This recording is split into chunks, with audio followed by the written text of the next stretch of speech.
कैसे हैं आप सब। उम्मीद करते हैं आप सभी बहुत अच्छे होंगे। तो हम सब फिर से आ चुके हैं हायर एजुकेशन सिस्टम के अंदर में, और आज अपना लेक्चर नंबर 16 है। इससे पहले हम लोगों ने इसके अंदर में इस यूनिट में 15 लेक्चर्स फिनिश कर लिया है, जहां पे हमने 3 चैप्टर्स फिनिश कर लिए हैं अपने।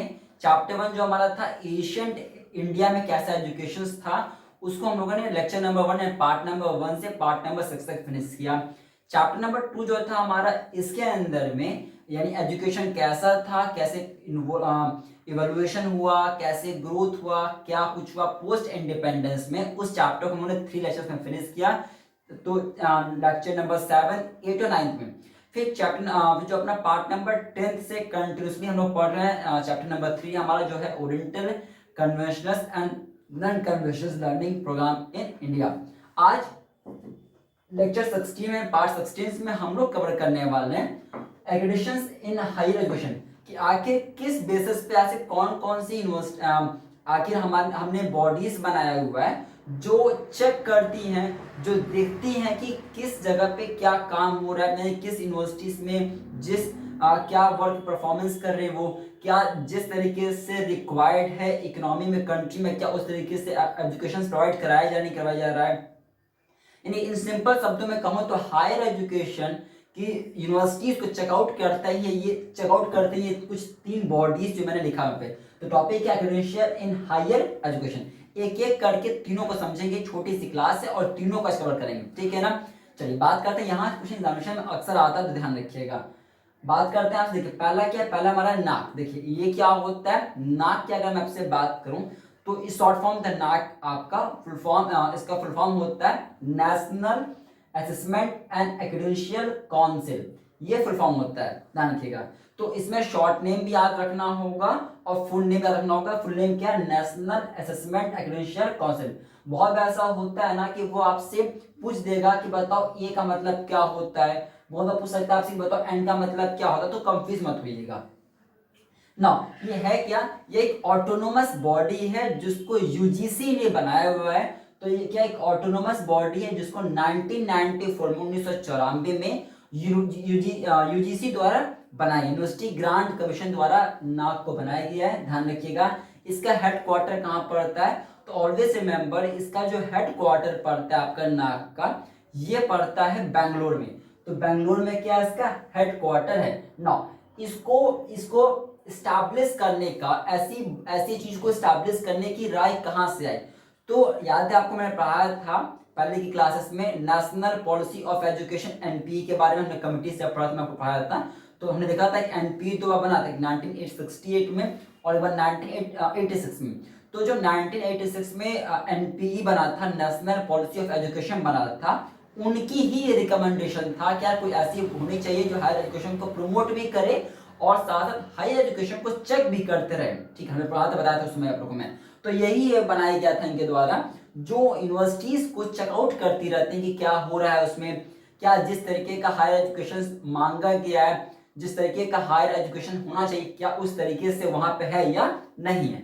तो ये कुछ चीज को चेक करता रहता है, ध्यान रखिएगा। नौ थोड़ा सा बात करते हैं कि ये किस किस को चेक करता है। तो अगर आपसे बात करें नाक का लेके, तो इसका प्राइम फंक्शन होता है ये इंस्टीट्यूशंस को यानी यूनिवर्सिटीज को कहिए, उनके लर्निंग पे, यानी जो अलग अलग यूनिवर्सिटीज हैं, स्कूल्स हैं, कॉलेजेस हैं, जो भी आपकी मान लो, ठीक है, तो उनके डिपार्टमेंट्स को उनको देखने का काम करता है कि आखिर उसमें हायर लर्निंग कैसे है, जो हायर लर्निंग फैसिलिटीज दी जा रही है वहां पे वो कैसे दी जा रही है, अच्छी है नहीं अच्छी है।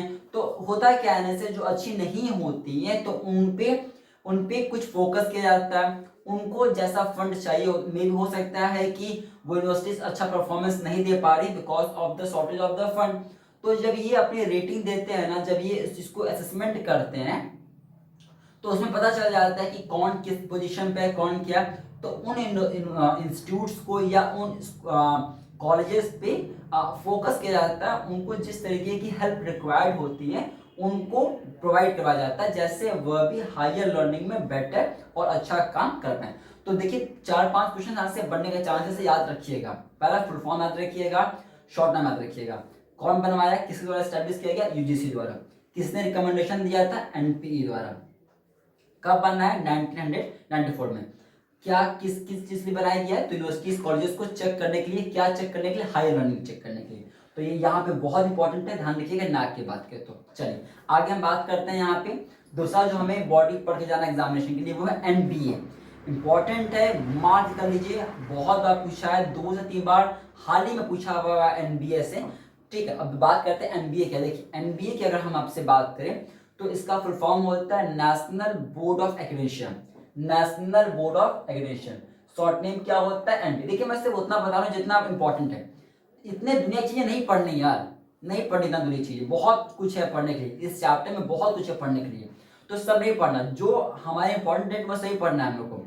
ऐसा ना हो कि इतना दुनिया की चीजें पढ़ रहे और कोई काम ना बन पाए। अब आप देखो पार्ट 16 पे आ चुके हैं, पार्ट नंबर 10 से जो पार्ट नंबर 10, 11, 12, 13, 14, 15, 16, एक और क्लास और आएगी 17, इन 7 क्लासेस में एक क्वेश्चन आएगा, यहाँ से एक क्वेश्चन आएगा। आप सोचो कि 7 क्लासेस में आपको प्रोवाइड कर रहा हूँ एक क्वेश्चन के लिए, तो कितने हम डेप्थ में जाएंगे इस। तो प्लीज जितना पढ़ा उतना पढ़िए, बाकी कुछ और नहीं पढ़ना। ये 3 मैंने बताया, बस ये 3 को पढ़ना और जितना मैंने लिखा बस उतना रखना, उसके बाद नहीं। आइए, तो ये बात समझ में आपको आ गया। हाँ, तो जैसे ये जो था ना, इसको यूजीसी द्वारा स्टैब्लिश किया गया था। तो इसको कौन स्टैब्लिश किया? इसको AICTE द्वारा एनबीए को स्टैब्लिश किया गया है। ठीक है, ध्यान रखिएगा। अब AICTE क्या होता है मैं पढ़ा चुका पहले ही आप लोग को। ठीक है, all India council for technical education. ठीक है, तो ये एनबीए कौन स्टैब्लिश किया? AICTE द्वारा स्टैब्लिश किया गया था। कब किया गया था? तो 1994 में भी इसको 1994 में इसको स्टैब्लिश किया गया था।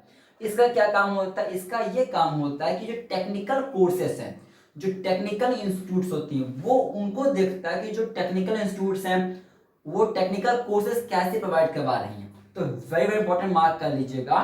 इसमें ये क्या करती है? ये सिर्फ टेक्निकल को चेक करती हैं। तो एनबीए का काम क्या होता है? ये टेक्निकल कोर्सेज जो प्रोवाइड की जा रही हैं इंडिया में, उनको देखने का काम करता है कि कैसे उसको और अगर रिक्वायर्ड तो कैसे उसको और मॉडर्नाइज किया जाए, कैसे उसको और डेवलप किया जाए। तो ये ध्यान रखिएगा, ये सभी इंस्टीट्यूट्स की हायर लर्निंग को देखती हैं ये वाली, और ये टेक्निकल कोर्सेज को देखने का काम करती हैं एनबीए वाली। ध्यान रखिए, गलत मत कीजिएगा। नौ, तीसरा जो हमें एग्जामिनेशन में पढ़ के जाना है वो हमारा वह एबी। एबी क्या होता है? एक्रेडिटेशन बोर्ड, याद रखिएगा, वेरी इंपॉर्टेंट है।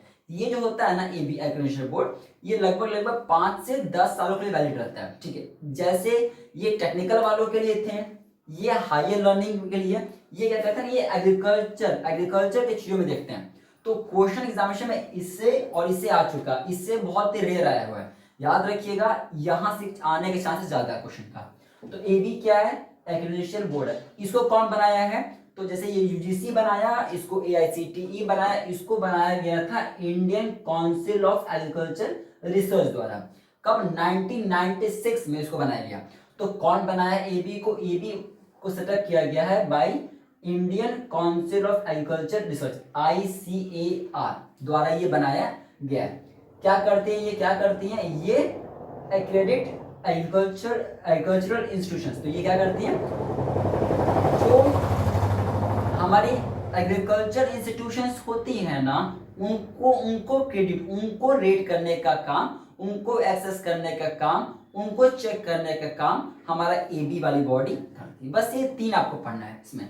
तो ये जो हमने देखा, यही 3 आपको याद रखना है एग्रीकल्चर हायर एजुकेशन में, एक नाक के बारे में, एक एनबीए के बारे में और एक एबी के बारे में। Is it clear? Fine, hope so you have like this video, do like this video, do share this video among your friends and subscribe our YouTube channel for more videos and please join our Telegram channel that is Abhi update for UGC. Video को like करें, channel को subscribe करें और अपने सभी friends को share जरूर करें, और साथ साथ हमारे टेलीग्राम चैनल जिसका नाम है अभी अपडेट फॉर यूजीसी, उसे ज्वाइन कर लें। मिलता है अगले वीडियो में। Bye bye, take care, see you in the next video.